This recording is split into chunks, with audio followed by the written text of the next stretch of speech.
Halo teman-teman investor dan trader, kembali lagi di channel Ide Investasi atau Investment Idea. Coal dan komoditas koreksi sesuai dengan estimasi saya di akhir Maret tahun 2022. Kali ini saya akan review apakah penyebabnya sesuai estimasi saya juga, dan juga saya akan memberikan estimasi apakah coal dan komoditas akan terus mengalami koreksi atau berlanjut bullish. Jadi tonton sampai habis ya, dan jangan lupa like, komen, share, dan subscribe.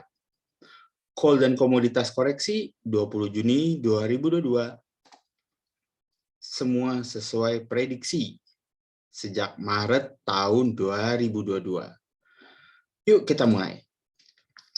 Ini adalah view saya mengenai estimasi bottom IHSG. Ada pada link di atas, nanti saya berikan. Jadi basically di sekitar bulan Maret pertengahan saya memberikan estimasi bottom IHSG itu berada di level 6.400 sampai 6.200. Koreksinya adalah koreksi terbatas karena proyeksi PDB Indonesia yang masih akan meningkat untuk tahun 2022 sebesar 5,4%. Nanti kita akan lihat, bila ini saya melihat bottom yang akan berubah, nanti saya akan melakukan update lagi khusus untuk IHSG. Tapi untuk sementara view saya adalah tetap.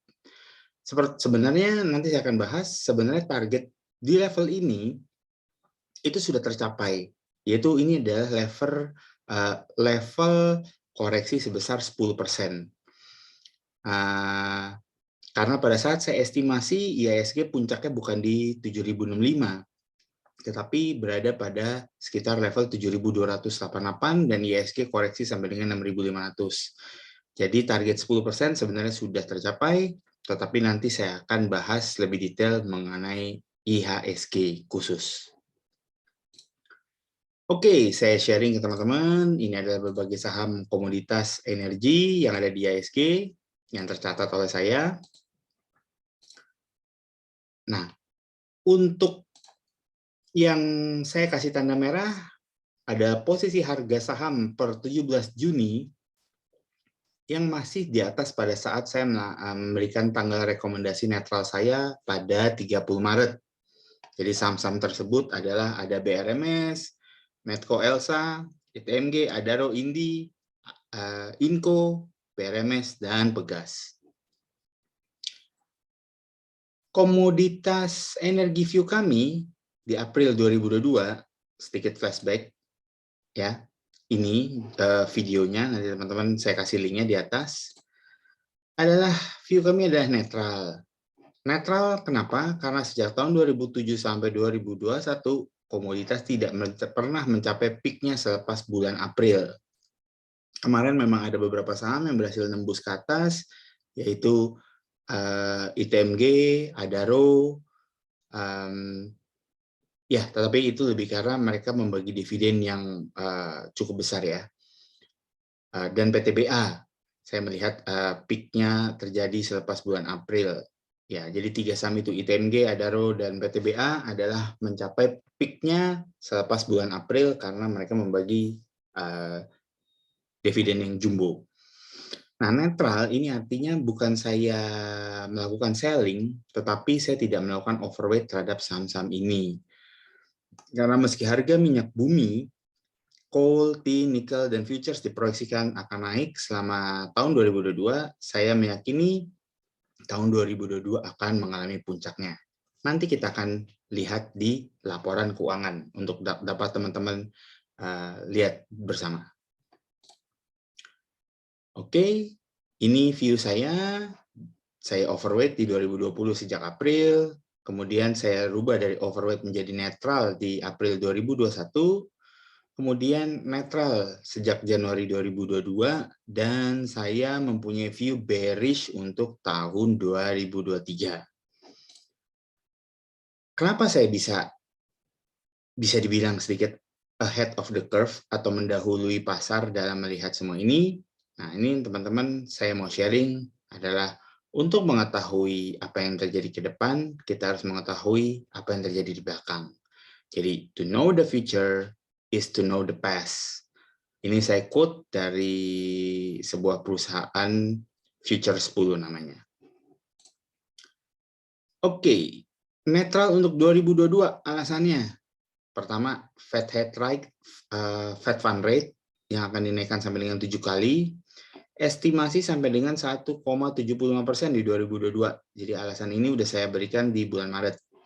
US Dollar Index akan semakin menguat dengan nilai di atas 100, terus selisih US Treasury, jangka pendek dan jangka panjang akan semakin melandai atau semakin flat. Kemudian naiknya harga komo energi masih merupakan backlog supply, ditambah lagi terjadi perangnya Rusia dan Ukraina.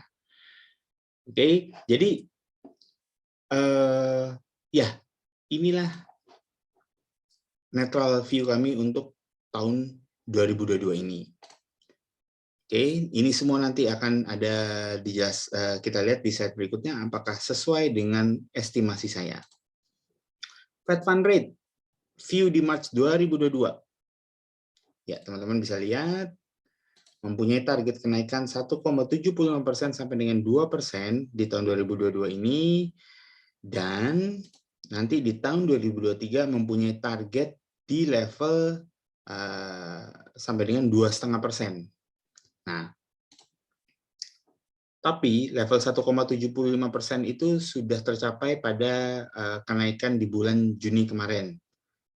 Jadi, actually ini no surprise bagi saya karena sudah sesuai prediksi akan kenaikan Fed Fund Rate sampai dengan 1,75%.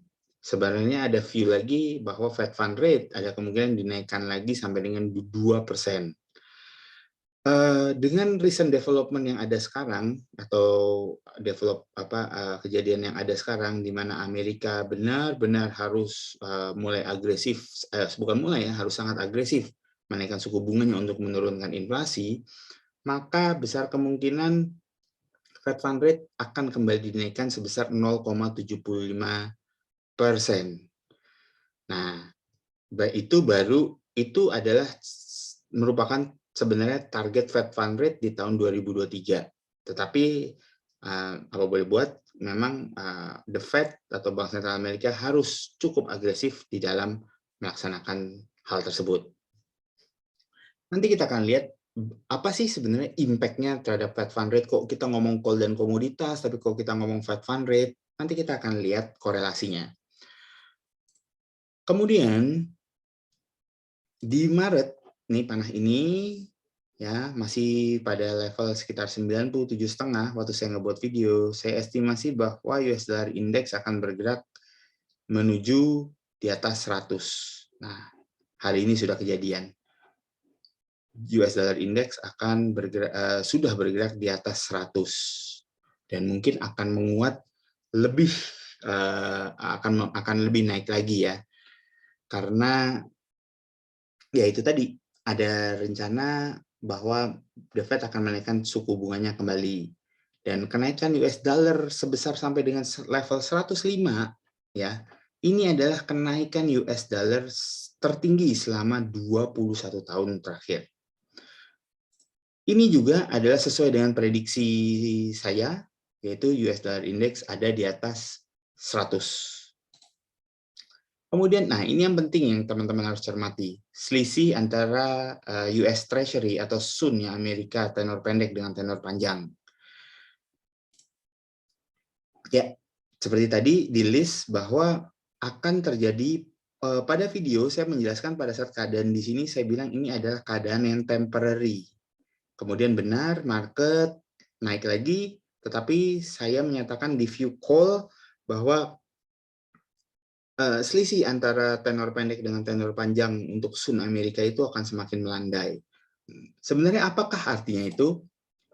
Ya, jadi ini kejadian ya, sesuai dengan alasan saya di video bulan Maret, terjadi melandai. Lalu apa hubungannya surat utang Amerika dengan harga komoditas energi di dunia? Ini dia jawabannya. Karena kita mengetahui Amerika adalah masih kekuatan ekonomi di dunia. Jadi, penurunan pada yield atau penurunan pada spread antara tenor pendek dengan tenor panjang ini melambangkan pertumbuhan ekonomi. Jadi bila semakin melandai, maka ada kekhawatiran akan pertumbuhan ekonomi itu akan terganggu. Jadi itu teman-teman korelasinya. Dan saat ini sedang mulai terjadi. Mungkin kalau teman-teman baca, sekarang mulai banyak yang teriak-teriak bahwa besar kemungkinan akan terjadi resesi di Amerika. Karena memang kalau inflasi ini tidak diredam secepat mungkin, malah bisa terjadi krisis moneter di Amerika. Jadi oleh karena itu para policy maker harus cepat-cepat mengambil kebijakan menaikkan suku bunga, karena mau nggak mau bila tidak diambil keputusan untuk menaikkan suku bunga, inflasi itu akan membawa tail effect ke Indonesia. Jadi inflasinya itu cepat atau lambat akan masuk ke Indonesia dan harga-harga kita pun juga akan semakin tinggi. Oke, ini juga as predicted, yaitu selisih antara tenor US Treasury pendek sama jangka panjang adalah semakin melandai. Nah, berikut teman-teman bisa melihat harga komoditas. Kalau kita melihat harga nikel, sebenarnya harga nikel itu masih dalam slope bullish, kecuali kejadian pada bulan Maret ini ya. Ini sebenarnya anomali dan ini agak nggak masuk akal. Jadi sebenarnya trennya kalau teman-teman lihat ini adalah masih dalam fase bullish. Kemudian kalau kita melihat tin, harga timah, nah harga timah ini malah sudah melakukan bearish, teman-teman. Sudah mulai masuk ke posisi bearish dari semenjak bulan awal Maret ya. Gitu. Harga timah sudah melakukan penurunannya. Kemudian bagaimana dengan coal? Lihat bagaimana coal sempat turun di bulan April, tetapi kemudian coal naik kembali dan stabil sekarang mendekati di level 400. Hal ini sebagai akibat dari backlog supply masih terjadi dan perang Ukraina Rusia ini ternyata banyak merembet ke negara-negara Eropa di mana Rusia mulai banyak menghentikan pasokan gas. Dan banyak negara-negara di Eropa pelan-pelan akan mulai beralih memakai bahan bakar fosil atau bahan bakar batu bara. Jadi level ini adalah level yang masih terjaga untuk khusus batu bara. Oke, itu kita sudah melihat beberapa indikator global yang terutama dari negara Amerika atau USA. Lalu bagaimana dengan dari lokal indikator? Jadi teman-teman masih kalau hanya patokannya harga batu bara, yes, harga masih akan naik. Tetapi mari kita akan melihat realitanya, dan realitanya itu kita bisa lihat dari neraca dagang pada bulan Mei tahun 2022. Teman-teman lihat, ya, neraca dagang yang tumbuh hanya minyak dan gas. Sedangkan semuanya termasuk kehutanan, dan pertambangan lainnya ini mengalami drop yang signifikan. Mungkin kalau kita bilang bulan Mei, kehutanan CPO kontribusinya karena sempat di stop ekspor, yes, memang terjadi penurunan. Tetapi ini kita menghitungnya month on month ya, yang saya tunjuk yang merah ya. Ini month on month-nya merah, meskipun secara year on year-nya dia tumbuh secara signifikan. Ya, tapi memang ini sudah ditebak karena kalau kita bandingkan dengan tahun lalu itu belum ada tanda-tanda endemi. Sedangkan sekarang negara sudah mulai memasuk konsep ke endemi atau selesainya pandemi. Tetapi menariknya, nilai ekspor Mei dibandingkan dengan April untuk bahan tambang dan lainnya ini drop sebesar kurang lebih 13%. Jadi menarik, teman-teman. Ternyata memang harga batu bara yang naik, ternyata ekspornya adalah turun.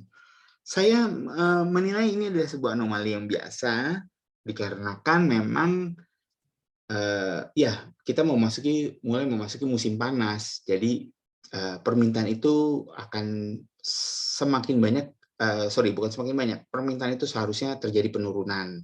Hanya gara-gara terjadinya perang, maka harga itu tetap terjaga di atas.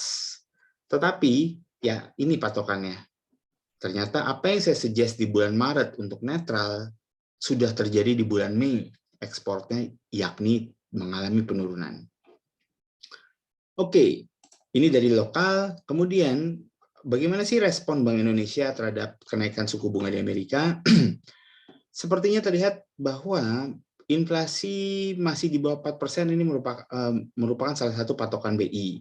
Jadi, BI masih belum melihat urgensinya untuk menaikkan suku bunga atau 7 days reverse repo. Kemudian, BI melakukan langkah yang menurut saya sangat pintar ya. BI kembali menaikkan giro wajib minimum, yaitu dinaikkan 1-3% sampai dengan September. Teman-teman bisa ikutin linknya ini ya, atau teman-teman bisa browse sendiri. Jadi kenapa BI menaikkan giro wajib minimum? Supaya akhirnya BI itu punya buffer kembali antara 2-3% dari posisi inflasi sekarang.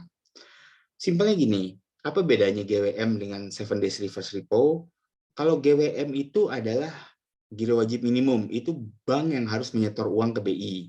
Itu artinya BI menarik likuiditas yang ada di bank, yang berfungsi menjadi bahwa bank itu diwajibkan untuk menjadi semakin selektif untuk memberikan kredit.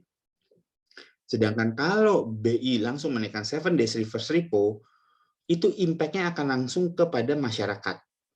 Ya, karena berarti bank-bank akan menyetop banyak kredit atau bank-bank akan mulai menaikkan suku bunganya. Gitu. Bukan menyetop kredit, mengurangi kredit dan bank akan mulai menaikkan suku bunganya. Jadi itu akan langsung terkena kepada ekonomi. Oleh karena itu, saya bilang bahwa respons BI terhadap kenaikan suku bunga di Amerika adalah bagus dan sangat bagus dengan BI menaikkan giro wajib minimum, di mana bank hanya diminta untuk semakin selektif dalam memberikan kredit.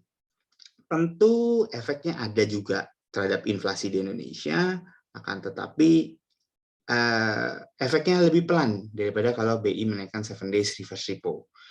Jadi inilah salah satu yang menahan kenapa IHSG tidak jatuh-jatuh ya teman-teman, karena 7 days reverse repo itu belum dinaikkan oleh BI dan BI memilih untuk menaikkan giro wajib minimum. View kami untuk 2023 untuk call dan komoditas adalah ya Fed rate diestimasi akan dinaikkan sampai dengan 2,5%. Tetapi dari kabar yang terakhir kami dengar dan saya baca, sepertinya Fed Fund akan dinaikkan sampai dengan 2,5% di tahun 2022. Ini dikarenakan memang the Fed melihat bahwa inflasi memang harus diredam dan diredam lebih cepat. Impact-nya adalah US Dollar Index akan lebih semakin menguat dan estimasi bahwa suplai common energy sudah kembali normal. Kemudian proyeksi PDB dunia dan Indonesia dipangkas oleh Bank Dunia. Ini dia PDB Indonesia tahun 2022 yang dipangkas oleh, dipangkasnya oleh BI sendiri sebenarnya. Kalau IMF itu belum memangkas. Jadi BI memangkas pertumbuhan ekonomi yang hanya akan mencapai 4,5 sampai dengan 53%, lebih rendah dari target awal yaitu sebesar 4,7 sampai 5,5%. Jadi gini ya teman-teman, GDP Indonesia itu masih sangat didominasi kontribusi oleh sektor komoditas dan coal.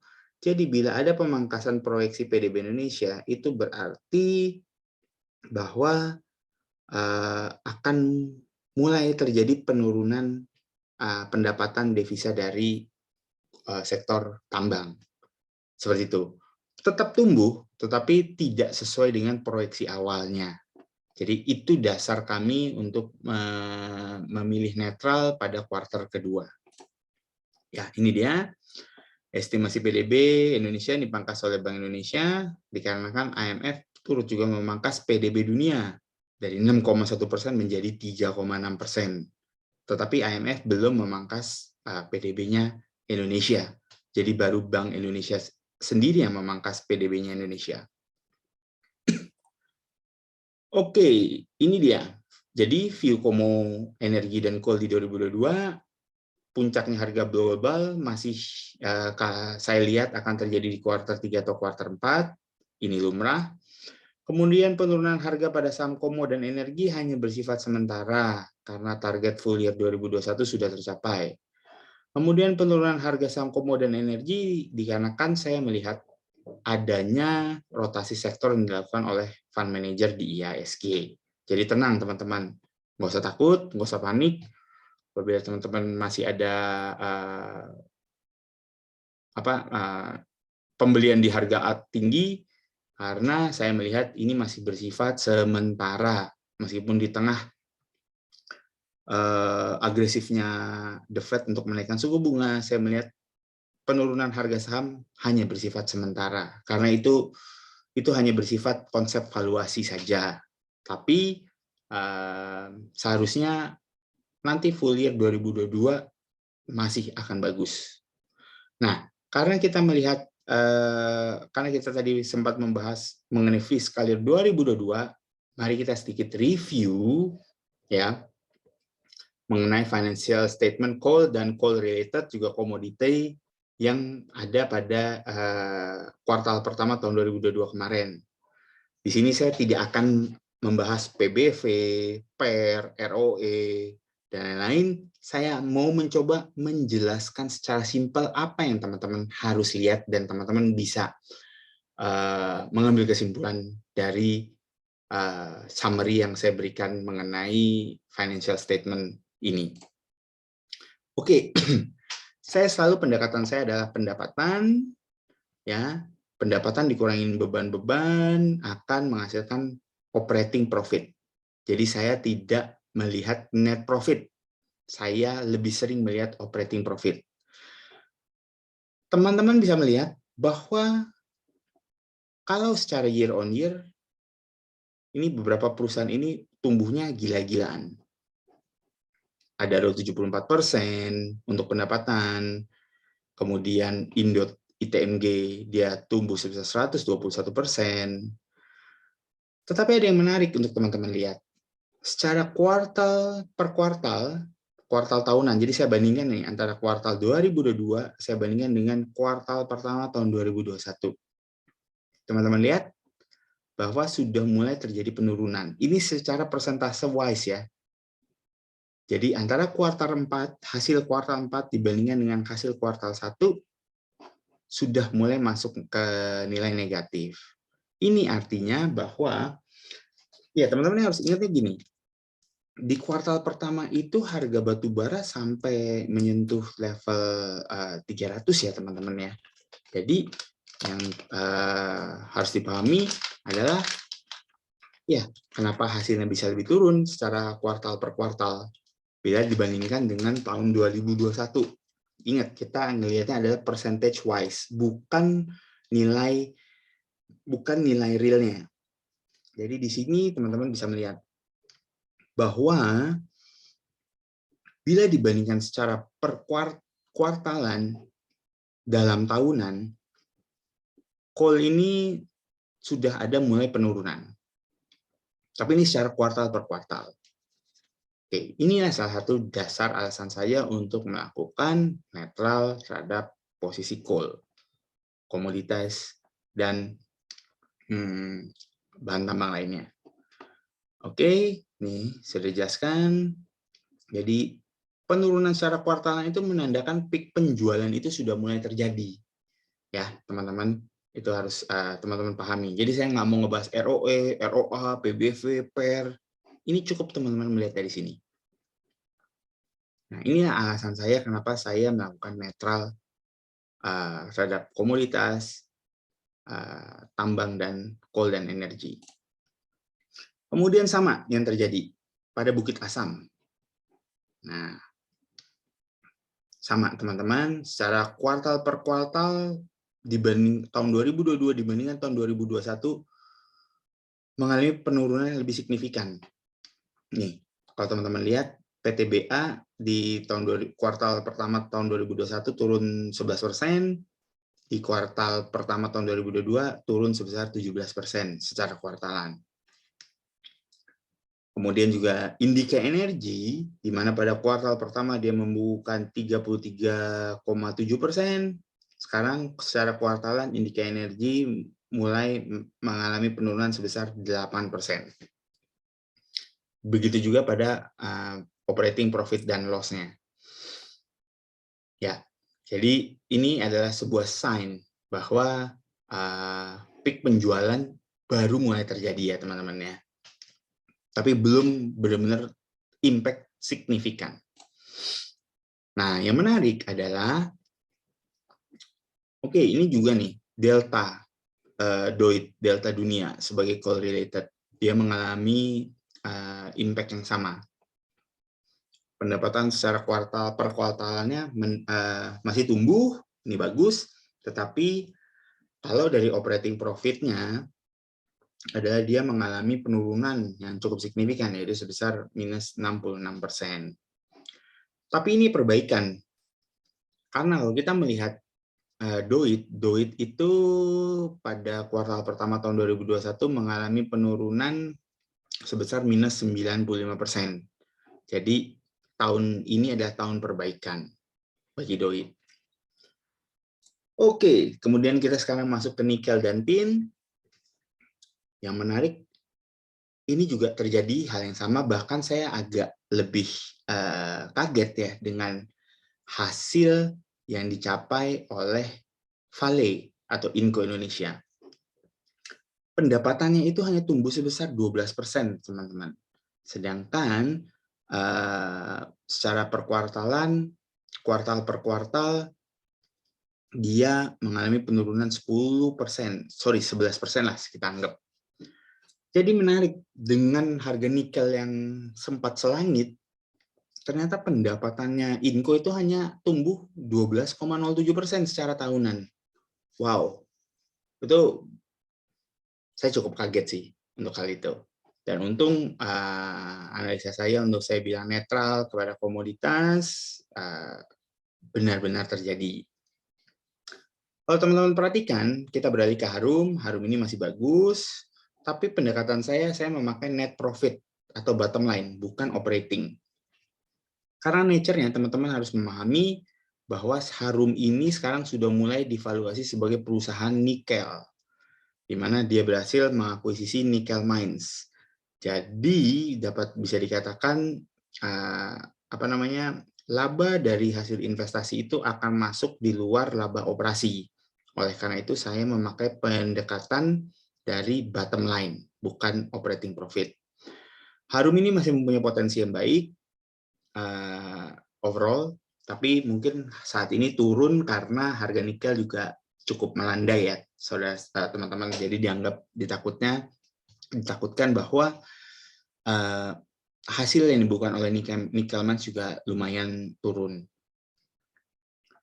Kemudian ini juga menarik. Wow, ini saya rasa nih penyebab kenapa Antam turun. Antam pendapatan di kuartal pertama secara tahunan itu hanya sebesar 6% pertumbuhannya.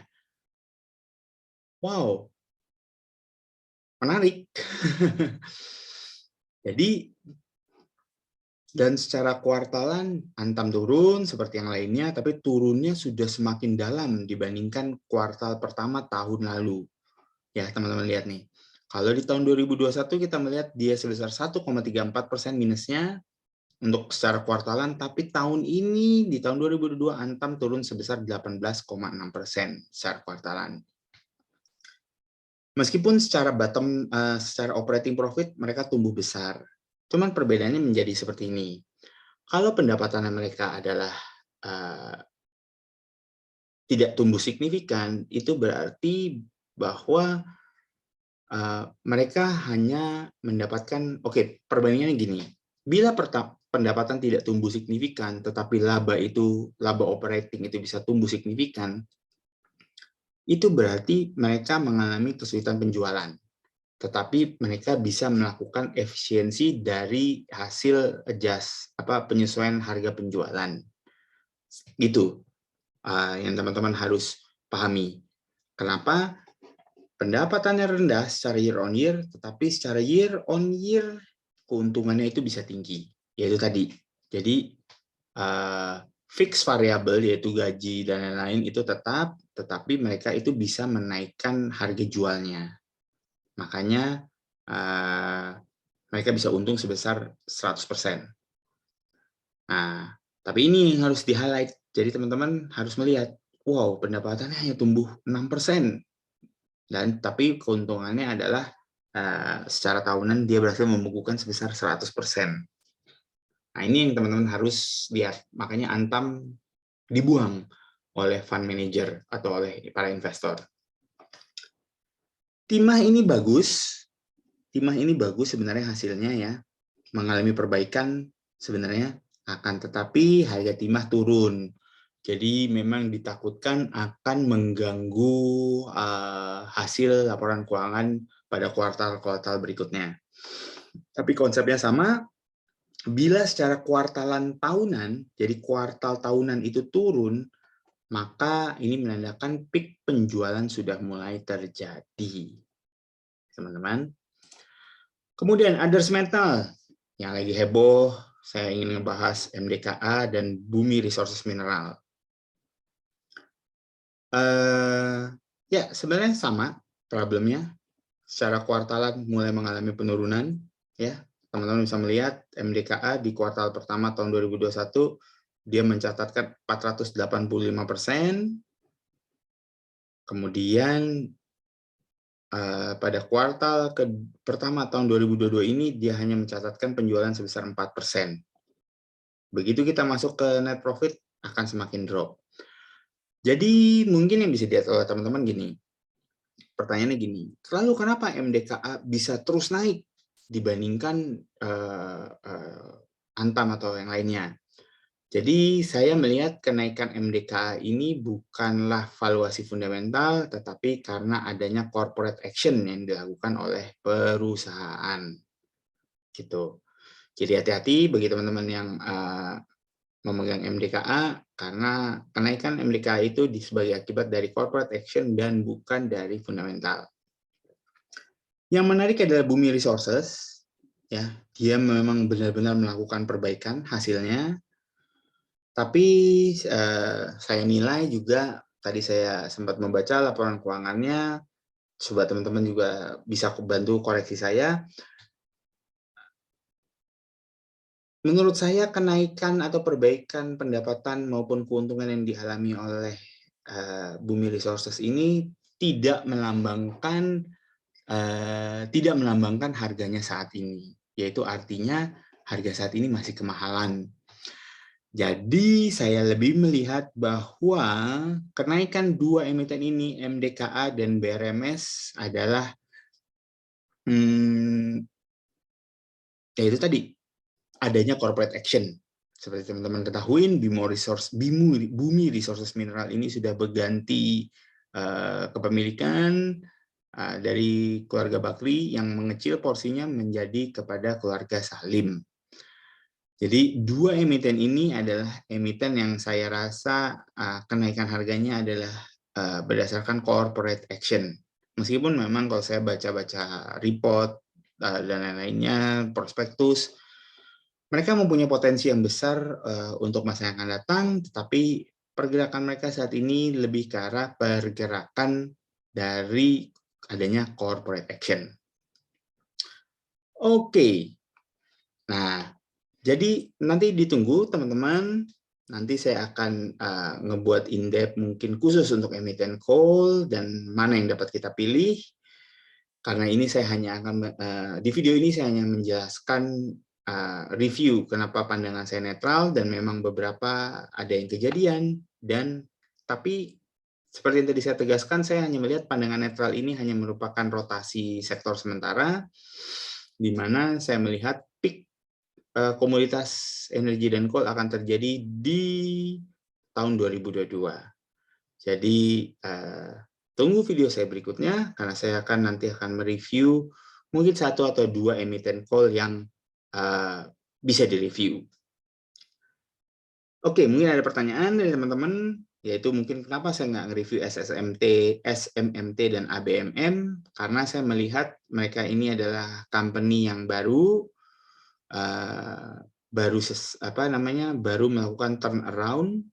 Turnaround itu dari kerugian mereka menghasilkan laba, tetapi hal ini semua dibantu oleh naiknya harga batu bara, jadi bukan kinerja mereka. Dan size saham beredar mereka masih terlalu kecil. Jadi ya saya tidak terlalu merekomendasikan untuk teman-teman, kecuali teman-teman trading yang bisa memperhatikan setiap hari, tapi saya tidak merekomendasikan dua emiten tersebut, karena dua emiten tersebut adalah ya bisa dibilang small cap. Itu khusus untuk SMMT dan ABMM. Bila teman-teman ada pertanyaan dan mau komen, silakan komen pada kolom komen di bawah video ini. Kemudian seperti biasa, disclaimer informasi oleh saya mempunyai posisi pada beberapa saham komoditas dan energi yang tadi dibahas, tetapi saya tidak terafiliasi oleh emiten atau sekuritas manapun. Saya menyajikan data publik yang juga dapat diakses khalayak umum melalui situs emiten masing-masing, di mana video ini sifatnya edukasi berbasis data dan bukan merupakan ajakan untuk membeli. Jadi terima kasih telah menonton sampai akhir. Semoga selalu bisa tetap cuan atau minimum loss. Jangan lupa like, komen, share videonya, subscribe channel ini untuk dapat update video-video berikutnya, dan sabar menunggu momen untuk masuk kembali ke sektor Komo Coal Energy. Salam ide investasi dan sampai bertemu di video-video berikutnya.